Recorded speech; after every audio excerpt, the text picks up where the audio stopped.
গিয়ে বানিয়েছিলাম বাগদা চিংড়ির সর্ষে পোস্ত। খেতে কিন্তু ভীষণ ভালো হয়। তা প্রথমে এখানে চিংড়ি মাছ নিয়ে আসা হয়েছিল, বেশ মিডিয়াম সাইজের বাগদা চিংড়ি। এবার ভালো করে মাছগুলোকে বেছে নেব। একে একে মাছগুলোকে আমি ভালোভাবে বেছে নিচ্ছি। তবে সর্ষে পোস্ত বানাবো তো পুরোটা কিন্তু আমি ওপরে যে খোসাটা হয় ছাড়াবো না, সামনেরটা আর পেছনেরটা রেখে দেবো, না হলে ভাজার টাইমে একদম ছোট হয়ে যায়। তার জন্য এবার ভালো করে ছাড়িয়ে নিলাম। পেছনের শিরা থেকে যে একটা সুতোর মতন থাকে সেটা বার করে নিলাম।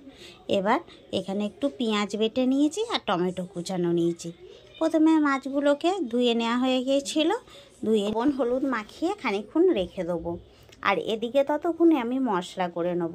তা আগে থাকতে আমি সাদা কালো সর্ষে আর পোস্তকে ভিজিয়ে রেখেছিলাম, সেটা দিয়ে দিলাম। এটা 2 চামচ করে সাদা কালো সর্ষে দিয়েছি আর 3 চামচ পোস্ত, সাথে 2টো কাঁচা লঙ্কা। এবার দিয়ে দিলাম হচ্ছে কড়াইয়ে সর্ষের তেল। যেহেতু সর্ষে তেলে মাছগুলো ভাজবো, এবার একে একে কিন্তু আমি মাছগুলোকে ভেজে নেব। তবে খুব কড়া করে ভাজবো না, একটু হালকা লাল লাল হবে, আর তখনই কিন্তু আমি মাছগুলোকে একে একে তুলে নেব। তা মাছগুলো দেখুন আমার ভাজা হয়ে গেছে, তুলে নিলাম। তো মাছগুলো সব তোলা হয়ে গেছে। এবার কিন্তু ওই কড়াইতেই আমি আরেকটু সর্ষের তেল দিলাম, আর দিলাম কালো জিরে ফোড়ন, দিয়ে দিলাম হচ্ছে পেঁয়াজ বাটাটা। এখানে একটা বড় সাইজের পেঁয়াজকে আমি ভালো করে বেটে রেখে দিয়েছিলাম। এবার পেঁয়াজটা হালকা ভাজা হতেই আমি টমেটো কুচানোটা দিয়ে হলুদ আর লবণ দিয়ে দিলাম, আর সাথে একটু লঙ্কার গুঁড়ো দিয়ে ভালো করে টমেটোটাকে সুন্দর করে কষিয়ে নেবো পেঁয়াজের সাথে। যেই কষিয়ে নরম হয়ে যাবে তখনই বেটে রাখা সর্ষে পোস্তটা দিয়ে দেবো। এবার দিয়ে আরও খানিকক্ষণ কিন্তু আমি নাড়াচাড়া করব।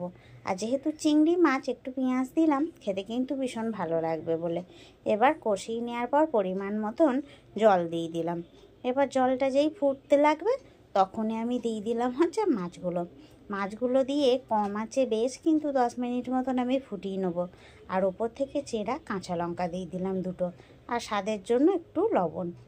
তা আমার ভালো করে 10 মিনিট ফোটা হয়ে গেছে। এবার কিন্তু একটু ওপর থেকে কাঁচা সর্ষের তেল আর একটু ধনেপাতা কুচো দিয়ে নামিয়ে নিলেই কিন্তু সম্পূর্ণ তৈরি হয়ে যাবে আমার সর্ষে পোস্ত চিংড়ি। তো বন্ধুরা, ভিডিওটা কেমন লাগলো অবশ্যই কিন্তু জানাবেন, আর ভালো লাগলে একটা লাইক এবং কমেন্ট করবেন। আর বাড়িতে কিন্তু সকলেই ট্রাই করবেন, আর যারা ট্রাই করেছেন তারা তো জানেন।